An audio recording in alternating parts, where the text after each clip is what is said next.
Assalamualaikum warahmatullahi wabarakatuh. Saya Dewi Zulaiha bersama Siti Romlah dari kelompok 6 akan mempresentasikan mengenai medan makna. Apa itu medan makna dan bagaimana cara mengaplikasikan medan makna? Nah, kalau ingin tahu yuk kita simak bareng-bareng. Yang pertama, pengertian medan makna.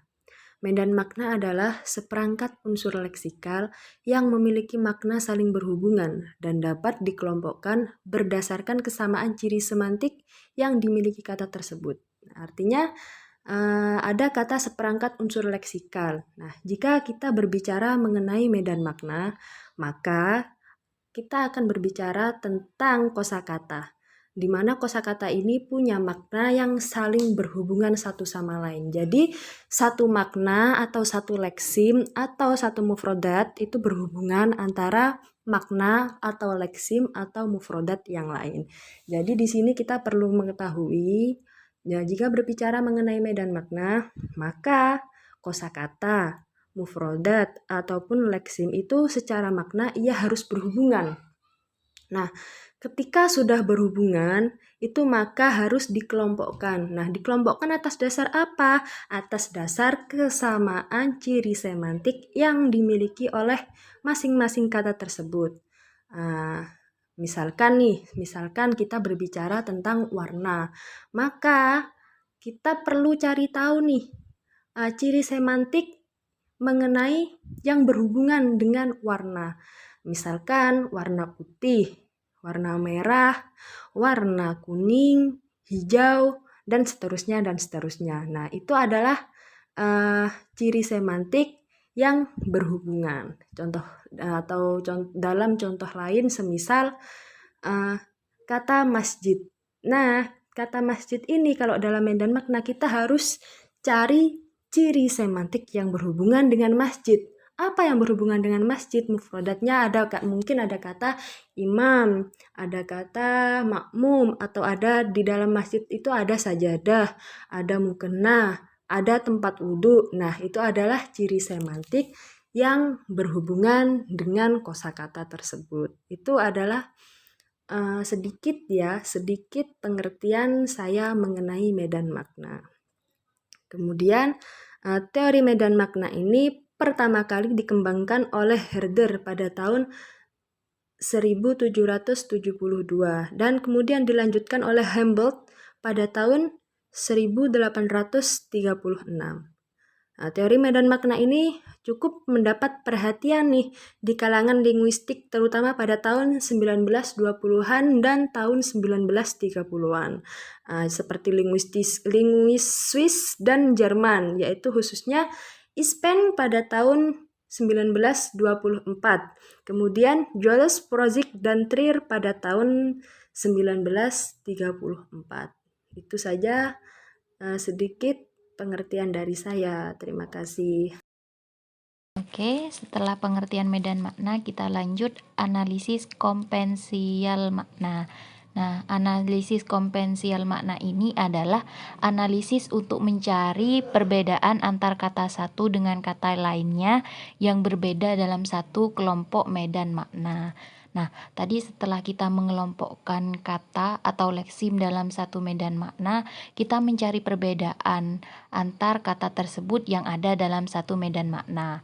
Contohnya, dalam medan makna keluarga ada kata ayah, ibu, anak. Nah, pada analisis kompensial ini kita membahas perbedaan-perbedaan yang ada pada kata atau leksim tersebut. Misalnya di sini contoh komponen makna dalam medan makna keluarga. Ada ayah, ada dan ibu. Nah, perbedaannya apa? Kemudian ayah insan, ya, ibu juga sama-sama insan. Kedua, dewasa. Ayah dewasa, ibu juga dewasa. Kemudian jantan. Ya, ayah jantan, tapi ibu bukan jantan karena perempuan. Kemudian menikah. Ya, yang disebut orang atau seseorang disebut ayah dan ibu pastinya sudah menikah. Jadi di sini sama-sama dicentang menikahnya. Gitu. Nah, jadi fungsi dari analisis kompensial makna ini adalah mencari perbedaan antar kata dalam satu medan makna, seperti contoh tadi. Pembahasan selanjutnya adalah pembagian kelompok medan makna berdasarkan sifat hubungan semantisnya. Nah, pembagian kelompok medan makna berdasarkan hubungan semantisnya ini dibagi menjadi dua, yakni kolokasi dan set. Yang pertama, kolokasi. Kolokasi ini berasal dari bahasa Latin yang berarti berada di tempat yang sama. Kolokasi menunjukkan hubungan sintakmatik yang terjadi pada kata-kata atau unsur leksikal. Artinya, kata-kata tersebut berada dalam satu lokasi atau satu tempat. Nah, dari pengertian di sini bisa kita tarik kesimpulan bahwa kata-kata yang berada dalam medan kolokasi ini, satu kata dengan kata yang lain saling berkaitan. Contohnya, dalam medan makna perguruan tinggi itu kan ada universitas, ada rektor, ada dosen, ada mahasiswa. Nah, kata-kata yang berada dalam kelompok medan makna ini saling berkaitan. Kemudian selanjutnya adalah set. Set menunjukkan hubungan paradigmatik tentang hubungan antara unsur-unsur bahasa dalam tataran tertentu dengan unsur-unsur lain di luar tataran itu yang dapat dipertukarkan. Nah, tadi kalau kolokasi itu antara satu kata dengan kata yang lain itu kan saling berhubungan. Nah, kalau set ini tidak. Nah, kalau dalam set ini satu kata dengan kata yang lain itu bisa digantikan atau dipertukarkan. Untuk lebih mudahnya, contohnya saat hujan saya merasa lapar, enaknya makan titik-titik. Nah, titik-titik di sini bisa diisi nasi goreng atau kalau tidak ada bisa diganti mie rebus, mie goreng, bakso. Nah, pokoknya yang berada dalam satu medan makna. Dalam hal ini adalah kelompok medan makna makanan. Jadi begitu. Kalau set itu antara satu kata dengan kata yang lain bisa digantikan. Demikian presentasi dari kelompok 6. Kurang lebihnya mohon maaf. Wallahul muwaffiq ila aqwamit thoriq. Wassalamualaikum warahmatullahi wabarakatuh.